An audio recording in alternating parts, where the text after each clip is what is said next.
শব্দটা সব এটা ফার্সি শব্দ, বরাআত এটা আরবি শব্দ। ফার্সি এবং আরবি শব্দের সমন্বয়ে যে রাত্রিটা আমরা সবাই চিনি এটা হলো শবে বরাত। আমাদের মধ্যে দেখবেন অনেকে বলি শবে বরাত, বরাত বরাত বরাত শব্দটা এটা ভুল। বরাত মানে হলো বিবাহ, সব মানে রাত্রি, বিবাহের রাত্রি, এটা কিন্তু বিবাহের রাত্রি না। বলে শবে বরাত, বরাত আরবি শব্দটা, বরাত মানে হলো বরকতময়, পূর্ণ রাত্রি, পূর্ণ বা কমা, আর সব মানে রাত্রি। এই শবে বরাত নিয়ে আমাদের মধ্যে কিছু বাড়াবাড়ি আছে, কিছু সারাসারি আছে। অনেক মানুষের কারণ হলো যে শবে বরাত সংক্রান্ত হাদিস সময়ের মধ্য থেকে অনেক সহিহ হাদিস এই শবে বরাত সম্পর্কে পাওয়া যায়, আবার অনেক দুর্বল হাদিস পাওয়া যায়, আবার অনেক জাল হাদিস পাওয়া যায়। যারা একটু কটু আমাদের আলে হাদিস ভাইয়েরা জাল হাদিস থাকার কারণে একেবারে অস্বীকার করে বসে, কিন্তু আলেম উলামায়ে কেরাম অনেক সহিহ হাদিসের কারণে ওই রাতের ফাজাইল বর্ণনা করে ওই রাতে ইবাদত করার জন্য, আমল করার জন্য আল্লাহর বান্দাদেরকে উৎসাহ করে, নিজেরাও করে, অন্যকে উৎসাহিত করে। মূল বিষয় হলো ইসলামের মধ্যে কোন একটা বিষয়ের মধ্যে যদি একটা হাদিস সহিহ পাওয়া যায়, একটা, একাধিক লাগবে না, একটা হাদিস সহিহ পাওয়া গেছে, তাহলে ওই আমলটা করা আবশ্যক, মানে করতে হবে। এটা ফাজাইল, এটাকে অস্বীকার করা যাবে না। যদি আপনি অস্বীকার করেন তাহলে এটা জালিয়াতি হবে। একটা হাদিস বলে শবে বরাত সম্পর্কে একটা হাদিস না, অসংখ্য অগণিত এমন হাদিস পাওয়া যায় যে হাদিস দ্বারা এই শবে বরাতের বরকত ফাজাইল প্রমাণিত। শবে বরাত অনেকে বলে শবে বরাত কোরআন হাদিসে নাই। আরে ভাই, কোরআন হাদিসে থাকবে কিভাবে? সব এটা ফার্সি শব্দ, বারাআত আরবি শব্দ। মানে কোরআন শরীফ না থাকলেই এটা বেদাত, এটা ভুল। আমরা অনেকেই বলি তাওহীদ সম্পর্কে বলি যে আল্লাহ তাআলার ক্ষেত্রে তাওহীদ মানে একত্ববাদের ক্ষেত্রে আল্লাহকে এক রব হিসাবে বিশ্বাস করতে হবে। তাওহীদ মানে আল্লাহকে রব হিসাবে মানা, তাওহীদের যে কথা, তাওহীদ শব্দটা কোরআন হাদিসের কোথাও নেই। মানে আল্লাহ তাআলা এক, লা ইলাহা ইল্লাল্লাহ এরকম শব্দ আছে, কিন্তু তাওহীদ শব্দটা নাই। এই জন্য কেউ যদি বলে মানে তাওহীদ শব্দটা বেদাত, এটা ভুল। আমরা দেখেন, আমরা অনেকেই বলি নামাজ, যারা আহলে হাদিস তথাকথিত তারাও বলে নামাজ। নামাজ কিন্তু কোরআনের কোথাও নাই। কোরআন শরীফের মধ্যে শব্দ আছে সালাত, সিয়াম আমরা বলি রোজা। কোরআন শরীফের কোথাও, হাদিসের মধ্যে কোথাও রোজা নাই, বলে সিয়াম আছে। ঠিক তেমনি ভাবে সমাজের মধ্যে প্রচলন হয়ে গেছে নামাজ মানে সালাত, রোজা মানে হলো সিয়াম। যে দেশের মধ্যে, যে এলাকার মধ্যে যে জিনিসটা প্রচলন হয়ে যায়, ওই জিনিসটা যদি আরবি শব্দের মধ্যে থাকবে এরকম না, আছে তো আরবিতে আছে সালাত, সিয়াম, এরকম ভাবে নিসফে শাবান হাদিসের মধ্যে আছে, একাধিক হাদিসের মধ্যে। বলে আমাদের দেশে আমরা প্রচলন, আমাদের দেশের ভাষা দেখবেন আমরা অনেকেই চেয়ার বলি, চেয়ার আরবি শব্দ, আর ইংরেজি বাংলা হলো কেদারা। কেদারা বললে অনেকে আমরা চিনব না, অনেকে আমরা কিন্তু এটা চিনব না, কিন্তু আমাদের সমাজের মধ্যে, আমাদের এলাকার মধ্যে, আমাদের দেশের মধ্যে প্রচলন হয়ে গেছে চেয়ার মানে কেদারা। আমরা সবাই চেয়ার বলে চিনি, কেদারা বলে চিনি না। বলে ঠিক তেমনি ভাবে শবে বরাত এবং নামাজ, রোজা এগুলা যদিও আরবি শব্দ না, কিন্তু আমরা ওই শব্দগুলোর মাধ্যমে সালাত, সিয়াম, নিসফে শাবান বুঝি। এই জন্য যেমন সালাতের ক্ষেত্রে নামাজ বললে সমস্যা নাই, রোজার ক্ষেত্রে, সিয়ামের ক্ষেত্রে রোজা বললে সমস্যা নাই, ঠিক তেমনি ভাবে যদি আমরা নিসফে শাবানকে শবে বরাত করি, এতে কোনো সমস্যা নেই। এটা বেদাত হওয়ার কোনো সম্ভাবনা নেই। এটা নিয়ে অনেকে আমরা এত কাটছাট করি, এত কঠোর, অনেকে এটাকে অস্বীকার করে। অথচ আমাদের আলে হাদিস ভাইরা তাকে ইমাম মনে করে। ইমাম নাসিরউদ্দিন আলবানী রাহমাতুল্লাহি আলাইহি, ওনার একটা কিতাব আছে সিলসিলাতুল হাদিসুল সহিহা।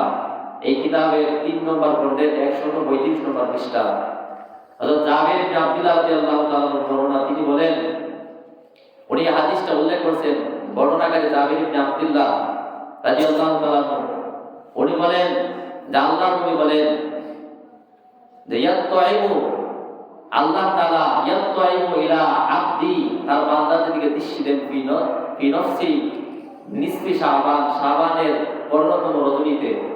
বলে ফায়াগফিরু লিখালকি জামিয়া, ওরা সকল বান্দাদেরকে উনি ক্ষমা করেন ইল্লা লিল মুশরিকিন আও মুশাহিদ। দুই শ্রেণীর ব্যক্তি ব্যতীত, একটা হলো মুশরিক যে আল্লাহ তাআলার সাথে শিরিক করে, আর একটা হলো মুশাহিদ মানে হিংসুটে বিদ্বেষ পোষণকারী।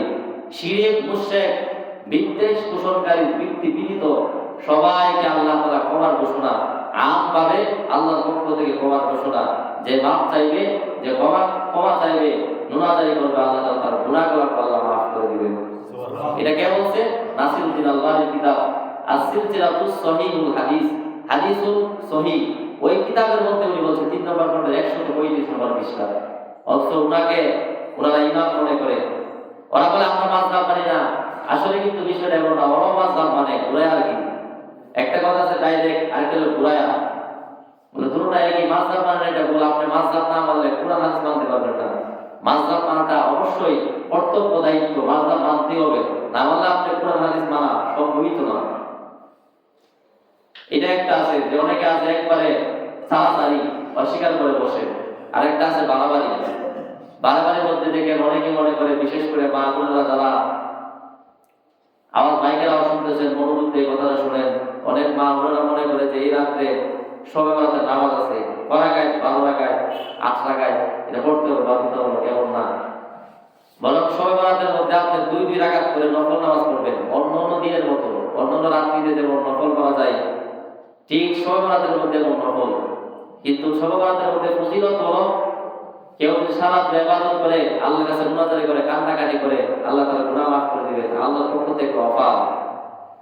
যে আমরা দুনিয়াতে দেখি, কেউ যদি বিদেশের বাড়িতে যায়, কেউ মূল ডিউটি পালন করার পরে ওভার ডিউটি পালন করে টাকা বেশি রোজগার করার জন্য।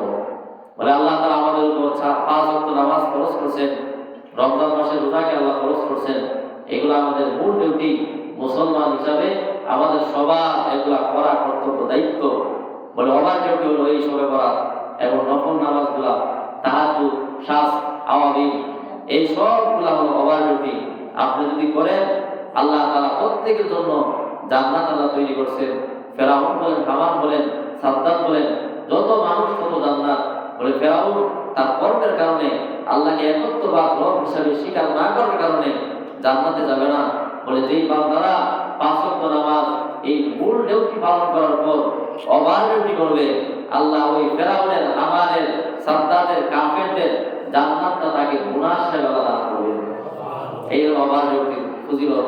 আমরা আজকে যারা পারে চেষ্টা করবো, সারা রাত ঘুমানি, সারাদিন ঘুমান। অনেকে আবার এটা অবহেলা করে, করলে না করে দেখি এটা কি আবার আপনি সারা রাত, সারা জিন্দগি। অনেক যুবক ভাইরা আছে সারা রাত মোবাইলের মাধ্যমে গুনাহ করে। অনেক বোনেরা আছে সারা রাত মোবাইলের মাধ্যমে অন্য ছেলের সাথে পরকে লিপ্ত। অনেক মহিলা আছে পরকে লিপ্ত, স্বামী বিদেশের বাড়িতে থাকে, অন্য পুরুষের সাথে পরকে লিপ্ত। সারা রাত গুনাহ করতে পারে, একটা রাত্র আল্লাহ তাআলাকে দিতে পারেন না। আপনি কেমন মানুষ? অথচ আল্লাহকে আপনাকে কোনো কিছু কম দিছে? কোনো কিছু তো কম দেয় নাই। আপনার বাবা আপনাকে একটু খাবার খাওয়ায়, একটু পোশাক দেয়, আপনি আপনার বাবাকে বাবা বলে ডাকেন। আপনার মা আপনাকে দুধ পান করাইলো, আপনার গর্ভধারণ করলো, এই জন্য মাকে মা বলে ডাকেন। আর ওই রব, যে রব আপনার মার পেটের ভিতরে আপনাকে কত সুন্দরভাবে লালন পালন করলেন, আল্লাহ কত সুন্দরভাবে, যদি আপনি একটু চিন্তা করতেন, একটা নাপাক পানি থেকে আল্লাহ তাআলা আপনাকে তৈরি করলেন। বলে তৈরি করার পর বলে অক্সিজেনের প্রয়োজন। বলে অক্সিজেন কিভাবে নেবে? আল্লাহ তাআলা নাভির মধ্যে এরকম একটা তার ফিট করে দিলেন। এই তার ফিট করার মাধ্যমে আপনার মা যে খাবারগুলা খায়, খাবারের সবগুলা না, বরং ভিটামিনগুলা, যেগুলো আপনার স্বাস্থ্যের জন্য উপকার, আপনার শরীরের জন্য উপকার, ওই ভিটামিনগুলা আপনার মা খাওয়ার ভিটামিনগুলা থেকে আপনার ভিতরে আল্লাহ দিয়ে দিয়েছেন। কত সুন্দর ব্যবস্থা। বলে এটা কেন করলেন? মুখটা খাওয়াই দিলেন না কেন? বলে মুখটা খাওয়াইলে বান্দার মুখটা নাপাক হয়ে যাবে। এই মুখটা তো আমি দিলাম, আমার কালাম তেলাওয়াত করবে, আমার জিকির করবে, এই জন্য আমি মুখটা দিলাম। ওই রব কত, আমরা আপনাকে আল্লাহ কত বড় ইহসান উপকার করছেন। আজকে তো আফসোস এই জিনিসটা, আজকে রবকে চিনলাম না, রবকে আসলে আমরা চিনি নাই। বলে ঈমান কাকে বলে? আল্লাহ তাআলা আমাদেরকে একটা ঈমান নামক দৌলত দিয়েছেন। বলে হযরত বেলালকে যদি কিয়ামতের দিন জিজ্ঞাসা করে, বেলাল ঈমান কাকে বলে? ঈমান হযরত বেলাল সেদিন বলবে যে উত্তপ্ত বালুর মধ্যে আমার গরীব আমাকে ফেলে আমার বুকের মধ্যে পাথর দিয়ে আমাকে চাপা দিয়ে রাখছে, এটাকে ঈমান বলে। আমি আপনি তো বাবা মুসলমান, দাদা মুসলমান, এই জন্য ইমানের মূল্যায়ন করতে জানি না।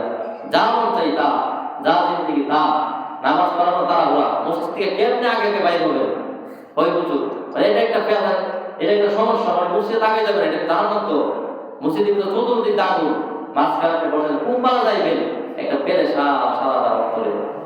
মুনাফিকরা তারা মসজিদে বসা থাকাটাকে সহ্য করতে পারত না। মুনাফিকদের অবস্থা যেভাবে তাদের মুনাফিকরা যেন প্রকাশ না হয়ে যায়, এই জন্য তারা আগে আগে মসজিদ থেকে বাইরে হয়ে যেত। এই জন্য এই অভ্যাসগুলা, খারাপ অভ্যাসগুলো আমাদের দিকে বাইর করতে হবে। আমরা অনেকে তাড়াহুড়া, একটু লম্বা যদি কেন টানবো, আজকে তো কেন লম্বা কিন্তু শর্টকাট তাড়াহুড়া। বাড়ি থেকে কি করবেন? বাড়ি থেকে হইলে মোবাইল দেখবেন, আর যদি কম বয়স মোবাইল দেয় তার মোবাইল টিপবেন, বা অন্য একটা মেয়ের সাথে কথা বলবেন, এটাই তো করবেন। আর কি আল্লাহ তাআলা আমাদেরকে পরিপূর্ণ মুসলমান হওয়ার, প্রকৃত মুসলমান হওয়ার আল্লাহ তৌফিক দান করুন। আমিন।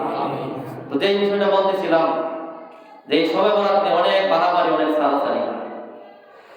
শবে বরাত সম্পর্কে নাসিরউদ্দিন আলবানীর একটা হাদিস আপনাদের সামনে পেশ করলাম। একটা হাদিসের কিতাব আছে ইবনে মাজাহ, এই কিতাবের 1390 নম্বর হাদিস, 1390। বর্ণনাকারী হযরত আবু মুসা আশআরী রাদিয়াল্লাহু তাআলা আনহু, আবু মুসা আশআরী রাদিয়াল্লাহু তাআলা আনহু আনিন নবী সাল্লাল্লাহু আলাইহি ওয়া আলিহি ওয়াসাল্লাম, আল্লাহ নবী সাহাবা আবু মুসা আশআরী রাদিয়াল্লাহু তাআলা আনহু বর্ণনা, আল্লাহ নবী বলেন, ইন্নাল্লাহ, নিশ্চয় আল্লাহ তাআলা, ফালিয়াতিল্লু, আল্লাহ তাআলা, ফালিয়াতিল্লু মানে গভীরভাবে আল্লাহ তাআলা দৃষ্টি দেন, ফি লাইলাতিন মিন নিসফি শাবান, ওই শবে বরাতের দিন, শবে বরাত রাতের মধ্যে আল্লাহ গভীরভাবে বান্দার দিকে দৃষ্টি দেন। দৃষ্টি দেওয়ার পর আল্লাহ তাআলা যে সমস্ত বান্দারা আল্লাহর কাছে কান্নাকাটি করে, আল্লাহর কাছে মাফ চায়, ফায়াগফিরু লিজামি খালকি, আল্লাহ তাআলা সমস্ত মানুষগুলোকে আল্লাহ মাফ করে দেন। যারা মাফ চায় সবাই আল্লাহ মাফ করে দেন। নবীজি বলেন, ইবনে মাজাহ হাদিসের শেষে নবীজি আবার বলেন, ইল্লা লিল-মুশরিকিন আও মুশাহিদ, আল্লাহ তাআলা মুশরিককে মানে শিরককারীকে আল্লাহ তাআলা মাফ করেন না। আল্লাহ তাআলা বলেন সূরাতুল লুকমানের মধ্যে, লুকমান হাকিম তার সন্তানকে উপদেশ করেন, ইয়া বুনাইয়া লা তুশরিক বিল্লাহ, হে আমার সন্তান, তুমি আল্লাহর সাথে অন্য কাউকে শরীক করিও না, অংশীদার সাব্যস্ত করিও না। আপনি গুনাহ করেন, আপনি রাত ভর গুনাহ করলেন, যদি তওবা করেন আল্লাহ কবুল করবে। কিন্তু আপনি যদি মুশরিক, আপনি যদি শিরক করেন, তাহলে আপনি যদি তওবা ছাড়া মারা যান, তাহলে আপনি জাহান্নামী হয়ে যাইতে হবে। আপনি তওবা ছাড়া মারা গেছেন, আপনি মুশরিক, আপনি মাজারে গিয়ে চাইছেন, যাওয়ার কথা ছিল আল্লাহর কাছে, চান নাই, মাজারে গিয়ে চাইছেন। বলে মাজারে কেন যাও? একজনকে জিজ্ঞাসা করলাম, মাজারে কেন গিয়ে যাও? বাজারে গেলে দেখছি যা আছে তা পাই। আমি বললাম, আরে যা তা পা, এজন্য বাজারে যা। যুক্তি। আল্লাহ তাআলা কিন্তু এই আজকের রজনীতে আল্লাহ তাআলা গভীর নজরে থাকায় গেছে বান্দার দিকে, যে বান্দা সারা রাত্র নাফরমানি করলি, সারা রাত্র গুনাহ করলি, আজকে রাত্র আমার কাছে যাস না, গুনার জন্য আমার কাছে মাপ চা, আমি আল্লাহ মাফ করে দেব। আজকে চাই আমাদের দিকে বলে খালি ইয়াতিও নবী, আল্লাহ তাআলা চাইছেন বান্দার দিকে, যে বান্দা আমার কাছে চাইবে। আল্লাহ তাআলা মানে ফায়াস্তাগফিরু লিজামি খালকি, আল্লাহ সমস্ত মাখলুকদেরকে আল্লাহ তাআলা মাফ করে দিবেন। বলে ইল্লা লিল-মুশরিকিন আও মুশাহিদ, বলে মুশরিককে আল্লাহ তাআলা মাফ করবেন না। আল্লাহ তাআলা আমাদের সবাইকে সমস্ত প্রকার শিরক থেকে আল্লাহ হেফাজত করুন। আমরা অনেকে বলি, আমার সন্তান যদি বিদেশ না থাকতো, আল্লাহ রে আমার জীবন শেষ, মানে আমি একবার মরে যেতে বলি, আমার সন্তান না থাকতো, যে আমি কি অবস্থা হইলাম, আমি রাস্তার বিক্রি হয়ে গেলাম। আপনি এটা শিরক করছেন। অথচ একটা পাখির দিকে তাকান, প্রতিদিন সকালবেলা খালি পেটে পাখিরা ওই বিশ্বাস নিয়ে বাইরে হয়ে যায় যে আল্লাহ আমাকে খাওয়াবে। অথচ আপনি কিন্তু আশরাফুল মাখলুকাত, আপনি সৃষ্টির সেরা জীব হওয়ার পরেও এতটুকু বিশ্বাস আল্লাহর প্রতি নাই যে আল্লাহ তাআলা আপনাকে খাওয়াবেন, আল্লাহ আপনাকে পালবেন, লালন পালন করবেন। এটা একটা পাখি আছে, আমার আপনার নাই। আমি আপনাকে যদি আল্লাহ আমার সন্তান যদি বিদেশ না যাইতো, তা আমার যে অবস্থা হইলো, আমি রাস্তার বিক্ষুব্ধ হয়ে গেলাম, এরকম বলি। এটা কিন্তু শিরক, একজন শিরক, একবার বলি ছোট একটা শিরক গম্ভীর, ছোট একটা শিরক। আল্লাহ এরকম শিরক থেকে আল্লাহ আমাদেরকে হেফাজত করুন। 2 নম্বর মুশাহিদ।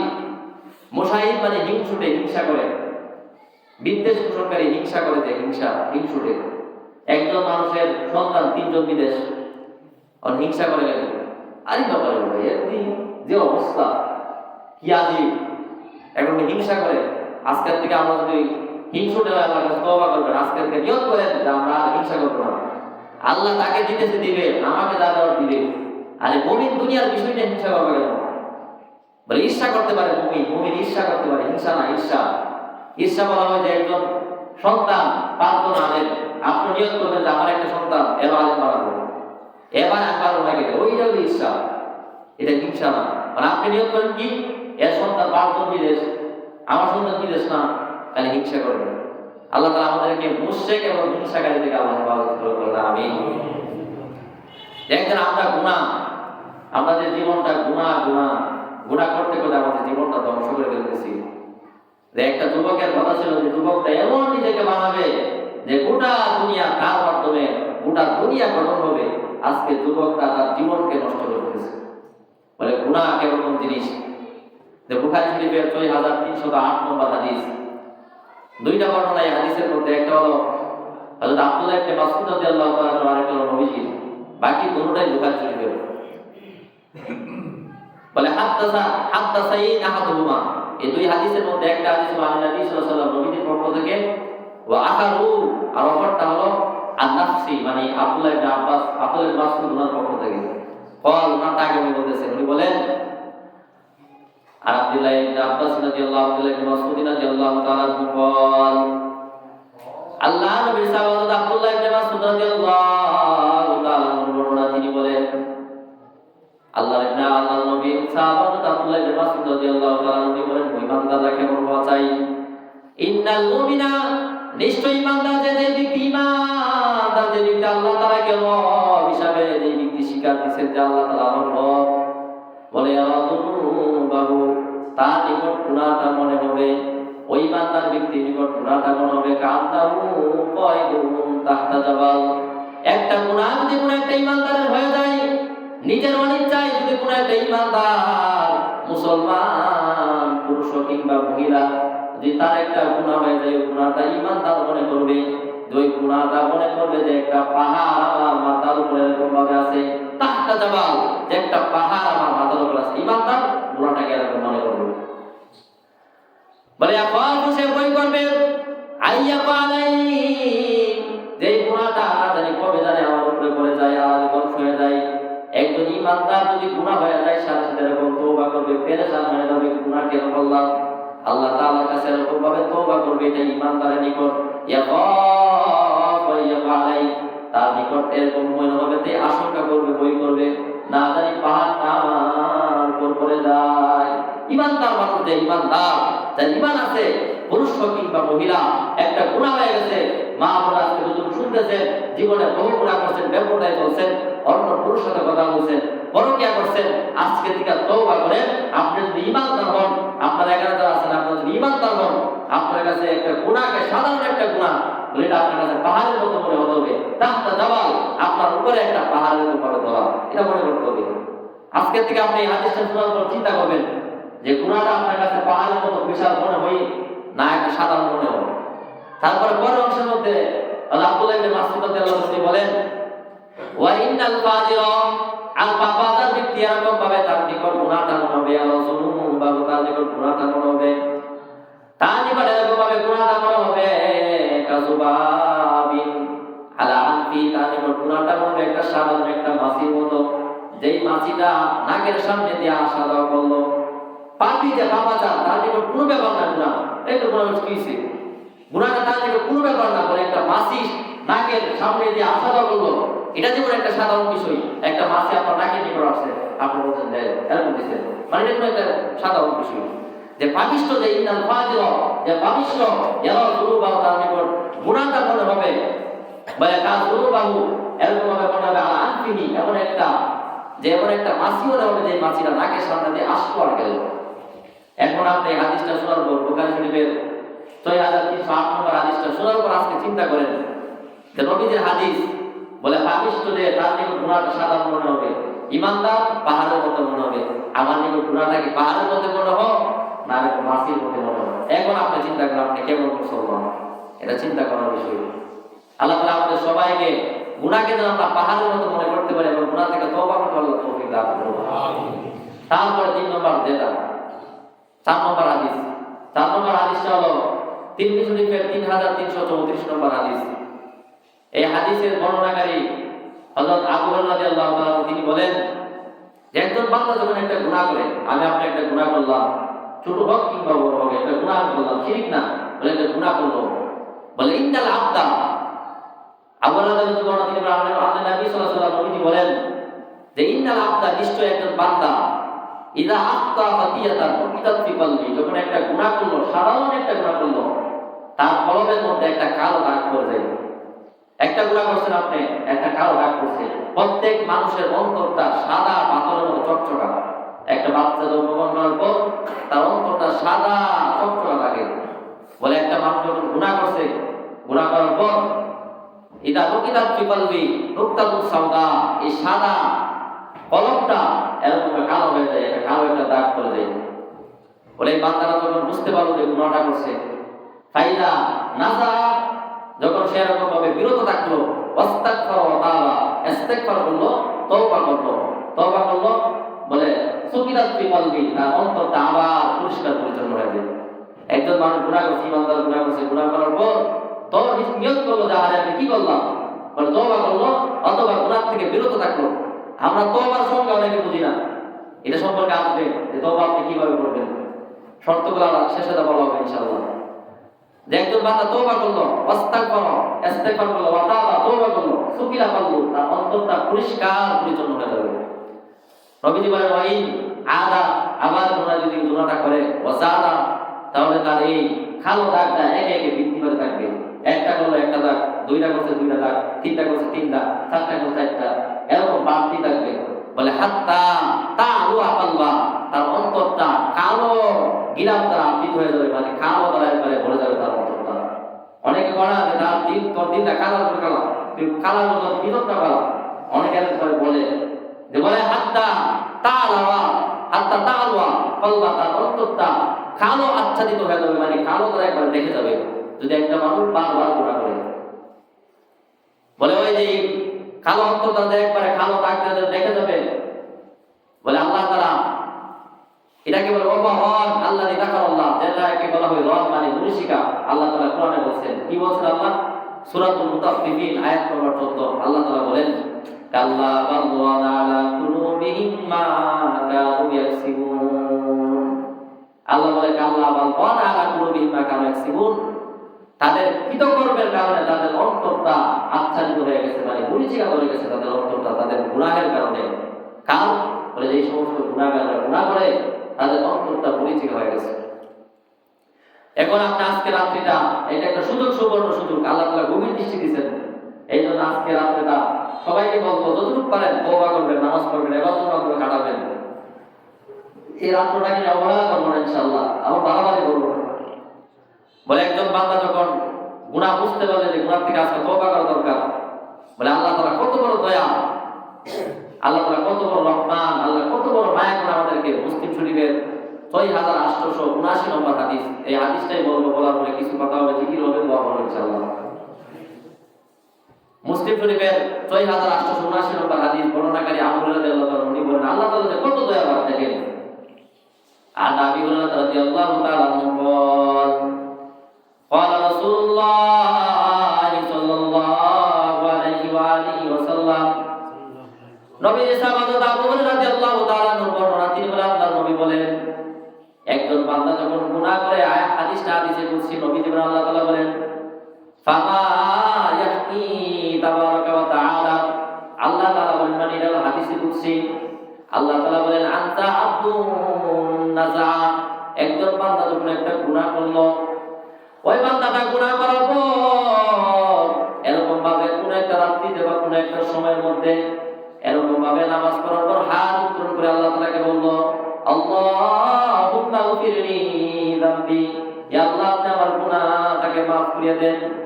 আপনি জীবনে যখন গুনাহ করেছেন আজকে রাতে এরকম হাত উত্তোলন করে আল্লাহকে বললেন আল্লাহুম্মা গফিরলি যামবি, ইয়া আল্লাহ আমার জীবনের সমস্ত গুনাহগুলো আল্লাহ আপনি maaf করে দেন। আল্লাহ তাআলা ফেরেশতাদেরকে লক্ষ্য করে বলেন ফেরেশতারা দেখো আল্লাহ তাআলা বলেন হে ফেরেশতারা তাকায় দেখ, বলে আসনাবা আব্দি যামবা, আমার বান্দা গুনাহ করেছে আমার বান্দা গুনাহ করেছে। ওয়া আলিমা, সে জানছে এই বিষয়টা আছে তার মনের মধ্যে আছে যে আন্নাল্লাহ আন্না আমার একজন রব আছে, ইয়াগফিরু যামবি, যে রব গুনাহগুলো মাফ করে দেন। আল্লাহ নিজে বলছেন, বান্দা কিন্তু এটা বলে নাই। আল্লাহ বলতেছে ফেরেশতারা দেখ, আমার বান্দা গুনাহ করছে, গুনাহ করার পর আমার কাছে হাত তুলে বলতেছে তার গুনাহ মাফ করে দেওয়ার জন্য। বলে সে জানে ফালিমা আন্নামা রব্বা, সে জানে আমার একজন রব আছে, ইয়াগফিরু যামবি, যে রব আমার গুনাহগুলো মাফ করে দেন, গুনাহ মাফ করে যে রব আছে। এরকম ভাবে বলে ওয়া ইয়াকুদুহু যামবা, এবং গুনাহের জন্য তিনি পাকড়াও করেন এমন একজন রব আছে। ফেরেশতাদেরকে আল্লাহ তাআলা বলেন, ফেরেশতারা শুনো, গফারাল্লাহ, আমি আল্লাহ তাআলা তার গুনাহগুলো আমি আল্লাহ মাফ করে দিলাম। একবার বলছে যে আল্লাহুম্মা মাগফির লিনা, আপনি আপনার গুনাহ করে বলছেন। অনেকে নামাজ পড়ার পর দোয়া করেন এরকম হাত তুলে শেষ, মানে কোনো কিছু পাওয়ার দরকার নাই। না, মুনাজাত একটা ইবাদত, এটা একটা নামাজের অংশ, কিন্তু এটা ইবাদত। আপনি মুনাজাত করে বলবেন, আপনি আপনার বাংলা বলবেন যে আল্লাহ আমাকে মাফ করেন, আমার নামাজ কবুল করেন, কোন একটা বলবেন তো না, এটা সু এমন হাত তুলছে বাস গেছে, নামাজ বুঝতে হয়ে গেছে। আল্লাহ তাআলা আমাদেরকে এটা বোঝার তৌফিক দেন। আল্লাহর সাথে একটা তামাশা করে, আল্লাহর সাথে তামাশা, যে হাত তুলছেন তুলে আমার কোনো কিছু বলছে না, আপনি হাত তুলছেন কেন? বলে আল্লাহ তাআলা বলতেছে যে বান্দা একটা গুনাহ করছে, গুনাহ করার পর এরকম ভাবে আমার কাছে বলছে আল্লাহুম্মা মাগফির যামবি, আল্লাহ আমার গুনাহ মাফ করে দেন। আল্লাহ ফেরেশতাদেরকে বলে যে আমার বান্দাটা জানো কেন বলছে? আমার বান্দাটা জানে যে তার একটা রব আছে, যে রব গুনাহগুলো মাফ করে দেন, এই জন্য আমার কাছে মাফ চাইছে। আল্লাহ বলে গফারাল্লাহ, আমি ওই বান্দার গুনাহগুলো মাফ করে দিলাম। বলে সুম্মা আদা, আবার গুনাহটা করছে, মসজিদ থেকে বাইরে হয়ে গেছে, বাইরে আবার গুনাহ করছে, গুনাহ করার পর বলে ফাসনাবা, আবার এরকম ভাবে আল্লাহকে বলতেছে যে আল্লাহুম্মা মাগফির যামবি, আল্লাহ আমার গুনাহগুলো মাফ করে দেন। আল্লাহ তাআলা ফেরেশতাদেরকে বলতেছেন, ফেরেশতারা যে আনজাবা আব্দি যামবা, আমার বান্দা গুনাহ করছে, ফালিমা, সে জানে জান্নামা রব্বা, তার একজন রব আছে, ইয়াগফিরু যামবি, যে রব গুনাহ মাফ করে। বলে ফেরেশতারা সাক্ষী রাখো, এখন তাকে মাফ করে দিলাম। এরকম 3-4 বার আপনি যতবার তওবা করবেন আল্লাহ মাফ করে দিবে। মাফ করে দেওয়ার পরে কোন একটা বান্দা যখন এরকম মাফ চাওয়ার পরে, এবং আল্লাহ তাআলা বলতেছেন যে ওয়ামাল মা শিতা, তুমি যা মন চাই তা আমল করো, ফাকাত গফারতুলা, আমি আল্লাহ তাআলা তোমার জীবনের গুনাহটা মাফ করে দিলাম। এক বর্ণনার মধ্যে আছে গুনাহ মাফ করে দিতে শুধু তাই না, বলে গুনাহগুলোকে আল্লাহ নেকি দ্বারা ভরপুর করে দেবে। এই জন্য এটা শোনার পর আবার অনেকে যদি এই নিয়ত করেন যে গুনাহ যা করি, বলে আল্লাহ যেহেতু মাফ করে দেওয়ার গুনাহটা নেক দ্বারা ভরপুর করে দেব, এটা গুনাহ যা আমলটা করি, করার পরে একদিন বেলার পর তওবা করুন, আল্লাহ দেখবেন সব গুনাহর কথা নেক দ্বারা ভরপুর করে দেব। রাস্তাগুলো আপনি তওবা করার সুযোগ পাবেন কিনা এটা তো জানেন না, যে আমি যেখানে বসছি পরবর্তী নামার মতো ক্ষমতা আমার নাই, আছে নাই। এই জন্য তওবা করা, আল্লাহ কেমন দয়ালু। এই জন্য আজকে মা বোন সহ সবার কাছে অনুরোধ থাকবে, নির্দিষ্ট কোনো নামাজ নাই যে সর্বরাতের নামাজ, নির্দিষ্ট রোজা বলতে আমাদের আয়েশা সিদ্দিকার বর্ণনা, জাম্মাদান বলছেন যে নবীজি সবে বরাত এরকম ভাবে শাবান মাস আসলে নবীজি রোজা রাখতেন। বলে রমজানের কয়েকদিন আগে নবী বাঁধতেন। অনেকে মনে করে দুইটা রোজা 3টা রোজা, এটা ভুল। আপনি রাখলে জামার রাখবেন, একটা রাখতে পারেন, সমস্যা নেই, কিন্তু রাখলে এরকম নবীজির সাথে আমল করতে চান। তো নবীজি রমজানের 2-3 দিন রাখতেন না, কারণ রমজানের না বৃষ্টি হয়ে যায়, সবাই যাতে না বুঝতে পারে যে রমজান মাস আসছে, এটা বোঝার জন্য নবীজি কয়েকদিন বাকি ফেলতেন। আমরা বলছেন নবীজির আমলের কিরকম নিয়ম ছিল, নবীজি কেমন আমল করতেন। বলে নবীজি কোনো সময় রোজা রাখতেন। আমরা মনে করতাম নবীজি মনে হয় আর রোজা রাখবে না, আবার দেখতাম রোজা রাখতো না, ইফতার করতো মানে রোজা ভাঙতো, মনে হইতো যে আর রোজা রাখবি নিলেন নবী রোজা, এরকম মনে হইতো। নবীজি এরকম ভাবে আমল করতেন। আল্লাহ তাআলা আমাদের সবাইকে নবীজি যেমন আমলগুলো করছেন, আল্লাহ তাআলা তৌফিক দান করুন। আজকে রাতে আপনি একটু কান্নাকাটি করবেন। বলে তওবার 3টা শর্ত, সকল মুহাদ্দিসে কেরাম বলছেন তওবার 3টা শর্ত। অনেকে বলছেন আরেকটা যুক্ত করছেন, মোট 4টা।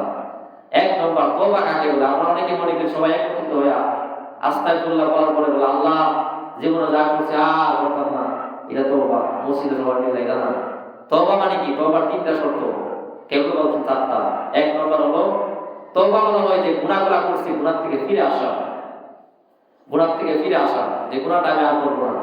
আপনার মোবাইলে খারাপ ভিডিও আছে, খারাপ কিছু আছে, আজকে থেকে কেটে ফেলেন, এটাই তওবা। আপনি নিয়ত করেন আজকে থেকে আর গুনাহ করবেন না, দেখবেন এটাই আপনার তওবা। 2 নম্বর যে গুনার জন্য অনুতপ্ত হওয়া, লজ্জিত হওয়া, গুনার জন্য আপনি লজ্জিত হন, এটা একটা তওবা। 3 নম্বর এই অঙ্গীকার করা যে আমি আর জীবনে এই গুনার দিকে যাব না, এই হলো 3টা। 4 নম্বর হলো বান্দার হক নষ্ট না করা। আপনি যদি বান্দার হক নষ্ট করেন, নিয়ত যদি করেন বান্দার হক নষ্ট করবেন, তাহলে তওবা 1000 বার করলে সব কোনো লাভ হবে না। আপনি যারা আপনার কাছে টাকা পাইবো তার কাছে ফিরাই দিবেন, বান্দার হক নষ্ট করলে হক ফিরাই দেওয়ার পর তওবা করলে আল্লাহ কবুল করবে। এই 3টা শর্ত। 1 নম্বর গুনাহ থেকে বিরত থাকা, 2 নম্বর নিজেকে অনুতপ্ত করা, লজ্জিত করা, 3 নম্বর গুনাহ থেকে না যাওয়া, গুনাহ থেকে একেবারে মুখ ফিরিয়ে নেওয়া, এটাই হলো তওবা। আল্লাহ তাআলা আমাদের সবাইকে এই কথাগুলো বুঝে নিয়ে আল্লাহ আমল করার তৌফিক দান করুন। যে তওবা করতে পারেন, আল্লাহ তাআলা তওবা মানুষদেরকে কেমন পছন্দ করে। বলে একটা মানুষ তওবা করলো, আল্লাহ তাআলা কোরআন শরীফের মধ্যে বলেন, ইয়া আইয়াতুহান নাফসুল মুতমাইন্না, একজন বান্দা যখন গুনাহর মাধ্যমে এরকম ভাবে গুনাহর মধ্যে যখন এরকম ভাবে ভেসে যায়, গুনাহ করতে করতে করতে করতে জীবনটাকে শেষ করে ফেললো, হঠাৎ একদিন আজকে আপনি নিয়ত করলেন না আমি গুনাহ করবো না। এই নিয়ত করার পরে আপনি যদি এরকম ভাবে কান্নাকাটি করে আল্লাহর কাছে তওবা করেন যে আল্লাহ জীবনে বহুবার অন্যায় করেছি, পাপ করেছি, আমি আর গুনাহ করবো না। আল্লাহ তাআলা আপনাকে আমি আজ অনেকদিন চিনি নাই, আজকে আপনাকে চিনতে পারলাম, আপনি আমার রব, আপনি আমার মালিক, আমি আর গুনাহ করবো না। এই নিয়তে যদি আপনি কান্নাকাটি করেন, তওবা করেন, তওবা করার পর যদি আপনি পুনরায় গুনাহের দিকে ফিরে না যান, আল্লাহ তাআলা বলেন আপনার মৃত্যুর সময় আসলে একজন ফেরেশতা আপনাকে এরকম ভাবে ঘোষণা দেবে, ইয়া আইয়াতুহান নাফসুল মুতমাইন্না, হে প্রশান্ত হৃদয়, প্রশান্ত আত্মা, ইরজিই ইলা রাব্বিকি রাদিয়াতাম মারদিয়া, তুমি তোমার সন্তুষ্ট চিত্তে তোমার রবের দিকে ফিরে আসো। একজন ইমানদার যদি, যে পাক্কা মুসলমান, আল্লাহ তাআলার পছন্দের বান্দা, ওই মানুষটা যখন মৃত্যু সময় হয়ে যায়, বলে এরকম ভাবে তার মৃত্যুটা এত সহজ হয়ে যায়, এরকম সহজ হয়ে যায় যে একটা পাত্র থেকে পানিগুলা ঢালার পরে, পানীয় কোনো জিনিসগুলো ঢালার পরে শেষ গুণাটা যেরকম মনে হয় সেভাবে এরকম বের হয়ে যায়। বলে একটা বান্দা যদি কাঁদে দিয়েছে তওবা করার পর আল্লাহর পছন্দের বান্দা হয়ে যায়, মৃত্যুর সময় তার রূহটা এরকম ভাবে বাইর হয়ে যাবে। আজকে মা বোনদেরকে বলবো, মারা, ও মা তুমি আমার মায়ের মতো মা, বোনেরা তুমি আমার বোনের মতো বোন। হতে পারে বোন তুমি অন্য কোনো ফ্যামিলির বা অন্য কোনো বংশে, কিন্তু মুসলমান হওয়ার কারণে তুমি আমার মা, মুসলমান হওয়ার কারণে তুমি আমার বোন। আজকে পায়ে ধরে তোমাদেরকে বলি আর বলবো, আর গুনাহ করবা না। আজকে রাতটাকে পরিমাণ মনে করবা, সময়টাকে মূল্যায়ন করবা। এ যুবক ভাইরা, বৃদ্ধ বাবাজিরা, আজকে থেকে নিয়ত করো, তওবা করো, আর কোনোদিন গুনাহ করবা না। এই দুনিয়াতে ইমতিহানের জায়গা বাজার, দুনিয়াতে সবাই চিরকাল থাকার জন্য আসো নাই। দেখো না, তোমার দাদা একদিন ছিল, আজকে তোমার দাদা নাই, তোমার বাবা ছিল, আজকে তোমার বাবা নাই, তোমার ভাই ছিল, আজকে তোমার ভাই নাই। অনেক যুবকেরা মনে করে যে বৃদ্ধ হয়ে মরবা, আশেপাশে তাকায় দেখো তোমার মতো যুবকরা কিন্তু দুনিয়াতে নাই। অনেক মা বোনেরা মনে করো যে তুই এরকম বৃদ্ধ হয়ে মরবা। ও বোন, আজকে তাকায় দেখো না, কয়েকদিন আগে তোমাদের এলাকার মধ্যে এরকম ভাবে 2টা মেয়ে এরকম ভাবে কম বেশি 2টা মেয়ে সন্তান থেকে বিদায় হয়ে গেল। আজকে তাকায় দেখো না, তারাও তোমাদের মতো এরকম চলাফেরা করতো, তোমাদের মতো এরকম উঠা বসা করতো। তারা কোনোদিন পাবে না সন্তানগুলাকে এতিম বানায় চলে যাবে, কিন্তু তারা কিন্তু চলে গেছে বাজান, তুমি আর একদিন চলে যাইতে হবে। বোনদেরকে বলবো, জীবনে বহুবার বেপরদায় চললা, অন্য অন্য পুরুষদেরকে ছেলেদেরকে আকৃষ্ট করলা, আজকের দিকে তওবা করো, পর্দা মেনটেন করে চলবা, ইসলামের প্যানেলের মধ্যে চলে আসবা। বাজার ইসলামটা একমাত্র আল্লাহর কাছে শান্তির ধর্ম, ইসলাম একমাত্র আল্লাহর কাছে মনোনীত ধর্ম। ইসলামকে বাঁকড়ে ধরো, দেখবা আল্লাহ তাআলা কত শান্তি তোমাকে আল্লাহ তাআলা দান করবে। এই জন্য আজকে রাতটা গুণীবত মনে করবা, আজকে একটু কান্নাকাটি করার চেষ্টা করবা, আর গুনাহ করবা না, এই অঙ্গীকার নামই তওবা। আর পাপ করবা না, এটার নামই তওবা। রমজান মাস আসতেছে, আজকে থেকে নিয়ত করো, রমজানের একটা রোজা আমি আর ছাড়বো না। অনেক মারা, অনেক বাবারা মনে করে যে সন্তানের রোজা রাখলে শুকায় যাবে, অনেকে মনে করে আমার সন্তানরা কষ্ট করবে। আরে তুমি জানো না, রোজা যদি না রাখো, প্রাপ্তবয়স্ক রোজা যদি না রাখো, তাহলে কত আযাব, কত শাস্তি তুমি যদি বুঝতা, কোনদিন তোমার সন্তানকে বেরোজাদার হওয়ার জন্য দিতা না, বেনামাজি হওয়ার জন্য দিতা না। এই জন্য আজকের থেকে নিয়ত করো, আজকের থেকে তওবা করো, আর কোনদিন করবা না। আল্লাহ আমাদের সবাই মাফ করিয়া দেন। আল্লাহ আমাদের সবাই মাফ করিয়া দেন। এই দুনিয়াতে টাকার জন্য আসো নাই, দুনিয়াটা টাকার জায়গাও না। আল্লাহর কাছে বেশি বেশি কান্না করবেন আর বলবেন, এ জীবনে না করিলাম বন্দেগি, গুনাহ করে কাটাইলাম জিন্দেগি। তোবা করে আবার তওবা ভাঙ্গিলাম, অবশেষে কাটি তওবা করিলাম। সকলেরই দরজা হইতে মালিক ফিরিয়া আপনার দরজায় রইলাম তাকায়া।